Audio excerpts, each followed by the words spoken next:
So first off, I want to say congratulations, coach. Big win. You guys had the lead the entire game. You beat number 22 Fort Lewis. What are some takeaways from today's game? Well, credit to Fort Lewis. I mean, they play a style of play that we don't exactly walk through to prepare for the season, right? You put your press break in, you maybe run it against the scout team a couple times, and then Coach Mast calls a timeout with 16 minutes, and now the game plan's completely out the window, and they're just going to run and jump. So credit to them for making it really difficult, but really proud of our guys to be able to continue to solve problems. And that was kind of our theme before the game is with a new program and a new coach, not really knowing what they were going to do, just continue to rely on our foundation and make the next right play. Kobe, for you, Sea Lions came out and controlled the tempo right from the go. I think it was 15-2. You were up by that first timeout. Just talk about the game plan and how you were able to execute.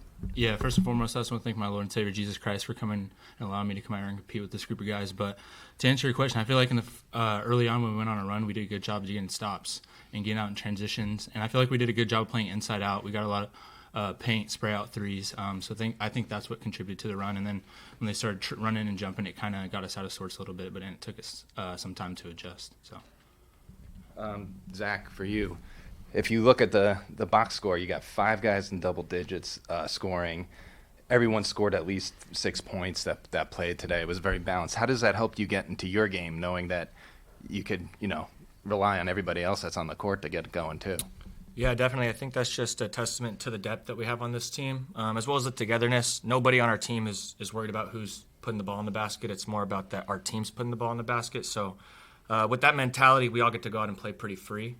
Like Kobe mentioned, their run and jump kind of got to us. We had to adjust to that. But once we figured it out, we were able to play together, and we weren't worried about who's scoring, just as long as we're the ones that are scoring. What do you guys have planned for the rest of your day and then, going into tomorrow's game?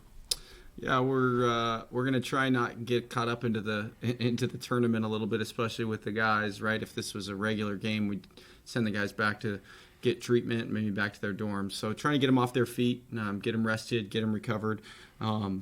Zach Paulson and Kobe Barnes would have played a season-low 32 minutes last year with all our injuries. So I think they could probably play another game right now. But get some food and then get ready to prepare for Florida Southern. Perfect. Have a good rest of your day, and thank you for coming out. Thank you, guys. Thank Go you. Sea Lions.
course. What are your takeaways from the game today? That we're new. We got a lot of new faces, and there's going to be some growing pains. I felt that we did some good things, and we were trying to apply some more pressure that we did well at times, but it just wasn't consistent enough. And same thing on the offensive end. I felt when we were being unselfish and moving the ball and just kind of playing as a team, we did some good things, and then there's times it got away from us. Maybe took some quick ones, maybe took a little bit of individual ones, and I think that's where they got that little gap that we never kind of got over the hump. Coach, start with you. Obviously, there's positive takeaways. This team's super fast, super athletic. They are fun to watch. Just talk about a little bit of the positives that you saw on the court that you're able to walk away with. Yeah, I think part of that is our pressure. So we want to be a pressure team. We want to be a team that speeds the game up. And I felt, again, when we were in sync, when guys were moving together, we really kind of gave them problems. So that's a positive takeaway is that we can get better at that still. But there was flashes of how we want to play, so we can cut that film up and show it. And on the offensive end, again, there was times that I felt we really did move the ball well. I felt we played big, and we were able to get the ball inside certain times, which led to good things. These two guys had a good game, just being kind of aggressive. And so, watching our talent level, I think our staff talked. A good takeaway was that we didn't feel like, oh man, we're just so out talented or something. It was more of there's things that we got to clean up and that we're in control of. For both players, it's such a new team. You're finally out on the court, such a big stage. Point Loma's very good. Just what it feel like to finally be out there playing some basketball. It feels great. I mean, it's a lot for us to learn. A lot of new faces, like we've been saying. But other than that, we just keep working on what we need to get better at. I feel like we'd be a great team, fantastic team, aggressive team, everything. But that just takes us two being leaders and being aggressive and showing them what we need, what our coach wants us to do. Yeah, I feel like, it's a blessing for me to be here today. Shout out to my coaches for, believing in me. And, just got to be aggressive, trust the plan that they have for us and really just go out there and execute it. I feel like we didn't really do that tonight, starting with me. So So what do you guys have planned for the remainder of the day and then preparing for tomorrow? So one of the things that's so cool about this event is that you get to watch a lot of good basketball. And so I'm excited. We want to be a team like Nova, and they're playing next. So to go watch them live. And I think sometimes you can only show so much on film, but you get the opportunity to go see this live. And I guarantee you he's not switching. They're going to have that pressure. So our guys kind of see that. So that'll be fun to watch some good basketball, but also we got to prepare. Carson Newman lost today, so both teams got a little chip on their shoulder and something to prove tomorrow. We don't want to come out of here 0-2, so we got a lot of prep work to do tonight and early morning tomorrow. Thank you, guys. Awesome. Thank you.